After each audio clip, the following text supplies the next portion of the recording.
Okay, for this deep dive, we're unpacking Piramal Sarvajal, a really a fascinating case study in social innovation. Absolutely. We're looking at how they tackled India's massive clean water crisis. Yeah. I mean, the numbers are just shocking. An estimated 40 million illnesses annually. Right. And for you, as a practitioner or researcher, our mission here is simple. We need to analyze how Sarvajal managed to scale and dispense over 2.45 billion liters of safe water. That's a staggering amount. It is. So we want to pinpoint the critical milestones, the stumbling blocks, and the lessons that let them reach, around 750,000 people every day. It's a real blueprint for development agencies. So let's start at the beginning, 2008. Mm. The core innovation was this franchise-based model. Yeah, instead of a top-down approach, they empowered local entrepreneurs. Over 300 of them by 2020, running their own purification centers. And the key to making that work, to getting real adoption, wasn't just the local ownership, it was affordability. The price point.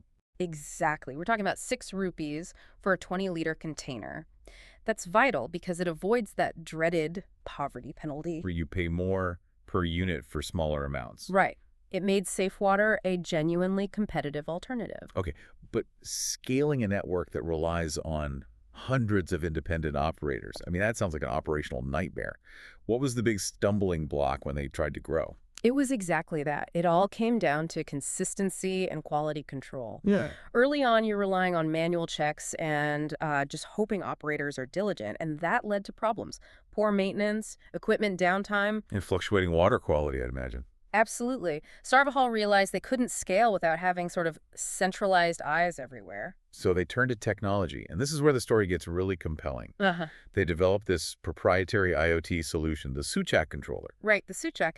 And it uploads real-time performance and quality data to the cloud from, over 1,900 touch points now? Nearly 2,000 little water plants all reporting back home. Which allows for truly proactive maintenance.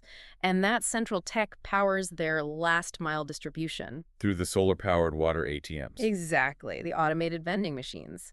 They're cloud-connected, they use prepaid RFID cards, and they run 247. And the solar power is key, right? To get around unreliable electricity grids. It's essential for keeping the service running in rural areas and even dense urban slums. Okay, but let's talk about a major pivot in the business model. They shifted from owning the equipment A themselves huge shift. to making the franchisee purchase the whole kiosk setup, which is, 8 lakhs rupees or more? Isn't that a massive financial barrier for a local entrepreneur? It sounds like it, yeah. But what they discovered was actually sort of counterintuitive. That high initial investment, which was often financed by a loan, was the key. How so? It perfectly aligned their incentives. When the entrepreneur has that much skin in the game, their diligence goes way up. So they make sure the machine is always running. Always running. Downtime is minimized, profits are maximized, and the quality control problem starts to solve itself in a way that just owning the equipment never could. That is a huge lesson. Alignment comes with investment. And it wasn't just the franchise model. They were also building these complex partnerships. They had to. They worked with government on programs like Inti Aayog Swajal. And leveraged over 70 corporate CSR sponsors. And even empowered women-led self-help groups to manage these enterprises. It was a full ecosystem approach. So when you pull it all together, When you synthesize it, Sarvajal really demonstrated a viable, self-sustaining model. They did it by treating the poor as both reliable customers and as motivated entrepreneurs. they really cracked the code on being sustainable, which is so powerful.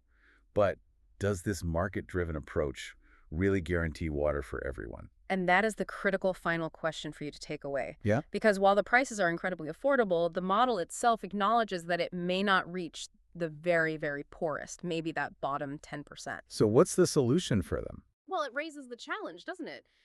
How do successful market-based solutions like this one best integrate with, say, complementary subsidies, or maybe even some form of free provision to ensure we truly achieve water for all without leaving the most vulnerable people behind?